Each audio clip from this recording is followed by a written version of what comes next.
So September 11th was on a Tuesday. Many people don't remember that it was primary day in New York, and there was a big contest as Mayor Giuliani was term limited. So the controller, Alan Hevesy, the speaker of the city council, Peter Vallone, the borough president of the Bronx, Fernando Ferrer, and the public advocate of the city of New York, Mark Green, were in a heated primary against each other. And so it was kind of a political day, and we were supporting one of the candidates. So what we decided to do was to have a couple of people, all of us meet at the Harlem State Office building at 10 o'clock. And there was a woman who lived in Albany who I had just hired. And she said that she would come down that day, take the day off and come down and help us. So I guess in the morning, it seemed like any other morning. And I was having a conversation with one of my staff members who was going to meet me at 10 o'clock, who happened to live in Brooklyn, happened to live right by the bridge. So we're talking, and I get a phone call from a friend of mine who worked in the Attorney General's office, which was right by the Trade Center. And she says, "Do you know what's happened?" And she's clearly crying. So I thought that they had fired a friend of ours who we knew was having problems with the office. But she said 2 planes hit the World Trade Center. And so I said to her, "Let me go and look." And so I went back on to the other call and asked the woman who lived near the Brooklyn Bridge if she would go and look out the window. And she goes away, and then I hear her scream. And she says, "The World Trade Center is on fire." So I turned on the television and saw that fateful scene that we all saw. Both planes had hit by that time. And it was really unnerving. So I went to take a shower, and I actually took a bath so that I could hear the radio. I didn't want to miss anything. And right at 10 o'clock on CBS radios, they're going to the national news. They say, "And now the South Tower has collapsed." And I felt that I couldn't even comprehend what that could mean, that a building that high could come all the way down. I come out the shower and they're talking about it, and then I'm just watching, and all of a sudden there's a huge cloud of smoke, and the second tower collapses about, I'd say, 35 to 40 minutes later. And I'm just in stunned disbelief. And at this point, I think what I need to do is to take my children out of school. My daughter was in middle school, and my son was in grade school, both over on the west side. So my staff member picks me up. We don't go to the state office building at 10 o'clock, and we go to the schools and get both of my children. I got a lecture from one of the teachers when I came to the door and asked for her to send my son Alex out, that I was disturbing the class. I just decided not to respond to that because this woman clearly did not know what a tremendous emergency this was all around the city. So after getting my children out of school, we understood that somebody that we knew had just come back from cancer surgery. She was really still not in great health, and she was now walking from the Trade Center area. And I sent someone down to pick her up at, I guess, about 21st Street and 3rd Avenue or something. And we were able to get her back to Long Island where she lived. And then the rest of the day is just kind of watching what's going on and just being shocked by it. And that was around the end of the day when Mayor Giuliani was being interviewed. And I think this is really where his distinction came from on that day. He was sitting just very quietly, and they asked him, "What should people be doing?" And he said, "Well, maybe have a dinner with a friend and just talk about what's going on. The more we talk about it, the better it will be." course, Mayor Giuliani tried to go to the shelter that he had built, which was 8 floors up in Building 45, and the whole shelter fell down during the attack, which is what people warned about when you put a shelter up in the air and not on the ground. But his words were really well chosen at that particular time. And then I remember the next day, I was just kind of sitting around, and even the sports radio stations were all talking about the attack on the country and not sports. And on a very popular sports radio program known as Mike and the Mad Dog, they interviewed Tim Minton, the ABC correspondent, who said that there was actually a 5th plane that was at Kennedy Airport that was getting ready to take off. But one of the passengers that understood whatever dialect this was of an Arab language heard some of the people on the plane talking, and went and notified the flight attendant. The flight attendant then went and spoke to the people. The flight attendant then went to the, front of the plane to talk to the captain, and the 3 or 4 individuals got up and left the plane. Security came to the plane shortly thereafter, but no one could find the 4 people. And I ran into Tim Minton maybe 10 years later, and he told me that they never really figured out what that was about. But I certainly thought it was the possibility that there was actually a 5th plane and another attack plan that was avoided because of this very conscientious passenger. So at that point, just being in public service, I don't think I ever felt so powerless, because what was there to actually do, and what was there to do without getting in the way of those who were trying to rescue those who might still be in the building, and those who were trying to provide assistance that was caused by the event itself. It was just something I'll never forget, and really hope never to be in a situation such as that.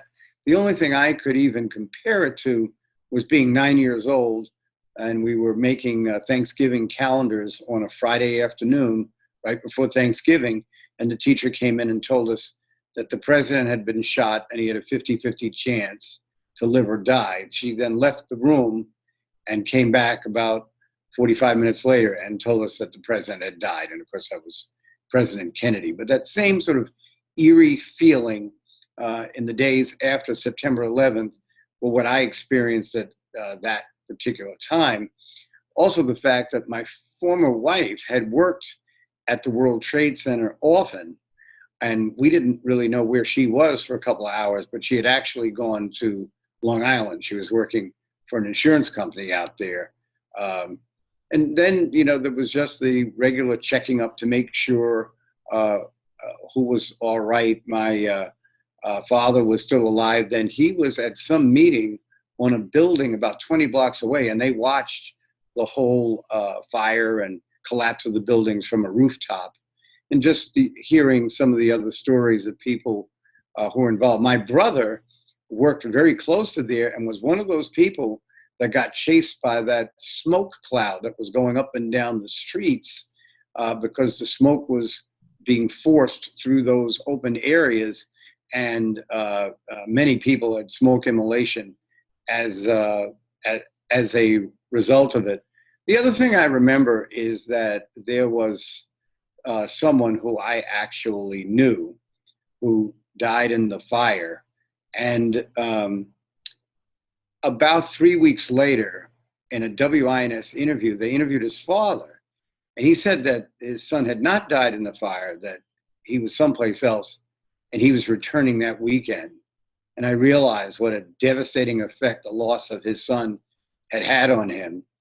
And I saw him at a September 11th event, maybe 4 or 5 years later, and I got the impression he knew his son had passed by now, but he never really recovered from that. And many of the family members who don't participate in any of the ceremonies have had a real rough road to bear, and no reason at all why this would actually have happened. On the other hand, I knew somebody who went to a meeting at the top of the Trade Center in the restaurant and left a file in his car and went down to get the file. So he was out of the building when the explosion occurred, and it saved his life. So those are my memories of September 11th. Governor, what was your job at the time? I was a state senator for the Upper West Side of Manhattan, Harlem, and Washington Heights. And I was, I guess I had been there for about 15 years. I'd go on in a couple of years to become the minority leader of the Senate. And what was interesting is that the events surrounding the Trade Center created a deficit in the state of $10.2 billion. And that was about $4 billion higher than the highest budget deficit we'd ever had to cut. Little would I dream that 7 years later, I would encounter a $21.4 billion deficit when I became governor during the fiscal crisis of 2008. So that was what my job was at the time. By the way, the reason I mentioned that a woman had come down from Albany to work with us, she's the only one that goes to the state office building at 10 o'clock in the morning. And we forgot that she was around. And she called me when she went back to her hotel, and she said, I am really afraid, and these helicopters keep flying over the building. And I'm thinking to myself, if all that's flying over her building are helicopters, she's in a whole lot better shape than anyone else is, because we've had a day where two major 747 jets crashed into the World Trade Center and brought both buildings down. You say your brother was caught up in the dust cloud. How is his health today? His health is fine. And, I never really thought about it until you just asked me.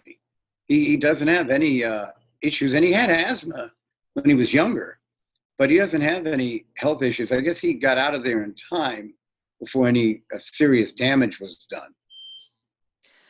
May I make a suggestion to pass on to your brother, because anyone caught up in the dust cloud could have had their health compromised. The World Trade Center Health Program he could register with that in case he needs it, but also he needs to get 2 witnesses in case, God forbid, he gets cancer or a severe respiratory illness in the future. The Victim Compensation Fund is in place for 70 years. So people who are well now could get sick in the future, but their witnesses may not be here in the future. Right. So may I suggest that he protect himself and his family, God forbid something happens. Yeah, that's very comprehensive advice. I don't think I ever thought about it until now, that he was there at the time. He got out of there pretty quickly, and I guess that's why he hasn't had an issue, but an issue could always be brewing with the types of illnesses that we've seen later. By the way, I don't like to talk about this that much, because I just thought it was a service that I performed. But I met with a number of people from the environmental community in the month of September following the attack. And they were strident about the fact that in a harmonious celebration of America, that too many employers were pushing their employees to come right back to work, and that this was endangering their health, and that nobody should really be near that site right now. And it was very unpopular to say that. So on October 10th of 2011, I had a press conference. It was covered by Fox News and a few other outlets, but there's definitely documentation of it, where I let those environmentalists speak, and I warned that people should be moved away from that area, that I had gone down with the state police to observe the damage and could smell the smoke so much that I wanted to leave, and did leave. I didn't hang around. And that had happened 2 weeks after the tragedy, after the attack.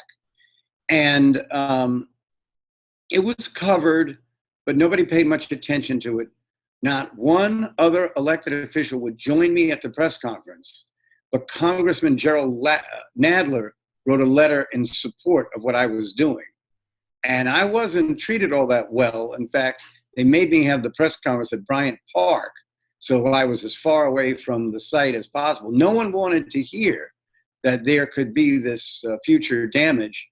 And I had another press conference in 2003 on the same subject when I became the minority leader of the Senate. And now that the information was starting to come in, that the suggestions of the EPA secretary were wrong, and that people were getting very sick. And I had that press conference, and people were knocking each other down to get on television. But I really feel that sometimes in these types of situations, there's such a fervor about reacting, and we're not going to let this push us around. We're going to go right back to our offices and keep working. In that case, caused us to lose a lot of lives. And continues to this day, because there are really the 9/11 community between first responders, residents, office workers, construction workers, Verizon workers, students, teachers. Governor, the figure is 400,000 people could be at risk today, and most of them do not know that their health issues were scientifically linked to the 9/11 toxins, and they don't know the help that is available. And that is the horror that continues to this day. This is a real disservice to people who may be ill. And we have these commercials telling people to, screen for prostate cancer, to screen for breast cancer and that kind of thing. But for some reason, because it's related to September 11th, there's a denial factor that seemed to exist for a very long time. And I think in some quarters even exists today, that there are measures you can take to protect your own health right now if you lived or worked in that vicinity at the time. So all that has been accomplished is that it's continued the tragedy of that just horrible event into to a score of years. It was 20 years ago. I always had a thought, maybe as an elected official, you can say this doesn't make sense or it makes sense. It always seemed to me that if we owed the IRS money, they would sure know how to come after us. So why is the government not required to find the people whose health is at risk today because they were there on 9/11 or below Canal Street, even part of the 8 months after? Why can the government not be required to find them? Well, there was an interesting government reaction from Washington, D.C., where they did send $20 billion to help in the recovery. But in the other, in comparison to all the entities that they sent money to after September 11th, per capita, the state of Wyoming got 4.5 times the money that New York did, I think because the vice president lived there. So the worst thing that can ever happen, and I think we see it happening in this current pandemic, is politicizing the situation so that the normal course of action that would be taken in a healthcare emergency, if there was a hurricane, if there was a natural disaster, and it was happening that quickly, we would see a more fervent response. But what we've learned, what started to happen in Washington is even after those types of disasters, Governor Christie complained that after Hurricane Sandy, that members of his own party didn't want to send any aid to New Jersey, and he had a real fit about it at the time. So I think that that's part of it. And then I think the other part of it is just the everybody for themselves point of view, which is exactly the opposite of what September 11th was about. 343 firefighters ran into that building and didn't come out that day. And they all probably knew that there was a chance that they wouldn't come out, but they went anyway. Even unrelated people that were just civilians went to try to aid other people so they wouldn't get hurt. The firefighters were joined by the police, who many of the, not as many, but many of them were in the building when the buildings fell. One police officer actually survived. He was on the 85th floor and went down with the building, but was managed to maintain his life. There were all types of heroism that particular day. And the great writers like Piaget and others write about this, that when there's a major tragedy or horrible event, how the oneness of people exists. People come together and they don't even think about their differences or the politics of some situation. They just try to do what's best. And all of that needs to be respected and admired. And we need to continue that work of those who couldn't finish the work that day because they were killed in the attack on the country. And we need to be reaching out to anybody that was injured or in any way hurt. There's a young man named Donovan Holder. He was on the 78th floor of the building. He was severely burned and managed to walk down the 78 floors. He's still in bad shape, living in Brooklyn. He doesn't have his job anymore. He didn't get that much help from many people after this situation. It was not one of the cases that was documented in the newspapers, even though he was on the highest floor of among those who escaped the building.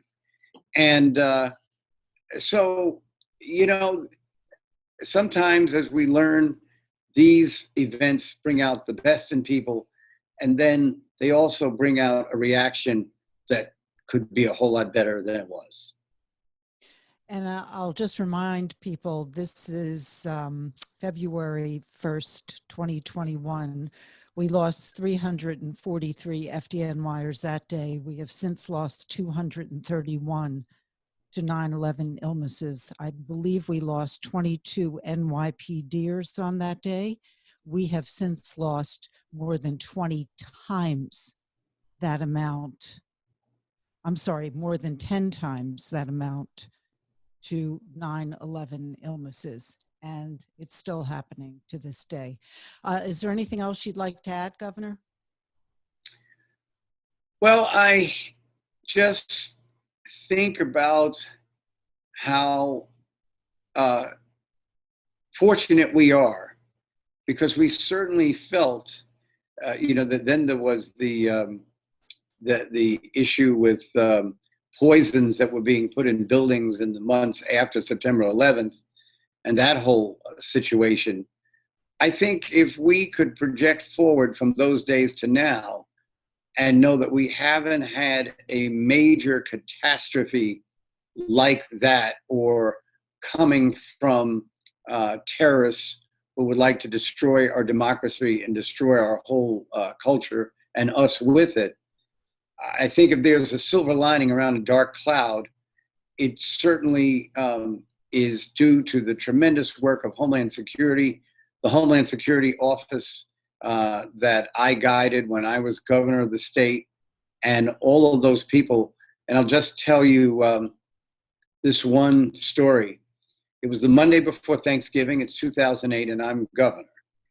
And I'm thinking it's kind of neat because my whole family, both sides of my family, are going to get to come up and be at the executive mansion. We were going to have Thanksgiving dinner there.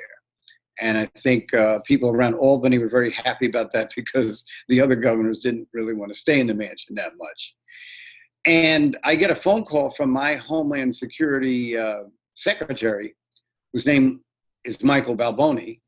And he said to me, I hate to tell you this, but there is a report that there may be a bombing in the New York City subway system over the Thanksgiving holidays. And so all the joy and the expectation that I had turned to abject fear and and a melancholy disposition that I had for a couple of days. And by the way, I watch these politicians when they ask me, "Are you afraid of another attack?" And, "Oh no, so and so is my police chief, and so is dealing with the federal government. We're not worried about that." They are worried about it. And they should tell the truth. The reality is that on the Wednesday before Thanksgiving, I'm sitting in my office, and 3 or 4 staff members come in, and they all have their heads down. They don't really say anything, and they walk up to my desk, and they said, "Do you know what's happened?" And I thought, oh no, we're going to be in another September 11th situation, and this is just horrible. It turned out that there was an attack on a hotel in Mumbai. In fact, they bombed the hotel, and a number of people were hurt, a number of people injured, and I felt guilty. And the reason I felt guilty is because I now knew that I, like others, would send supplies over to India, but that I did not have to be in the middle of one of these tragedies, as Mayor Giuliani and Governor Pataki had to be. And to this day, I feel a little bit of that guilt, because it was a horrible tragedy in India, but New York avoided another situation on that day. And there was subsequently no attack on the subways. But it just gives you an idea how even 7 years after that attack, just how quickly, almost like a flashback, I felt like I was back in that day. Thank you, Governor. Thank you, Shelli.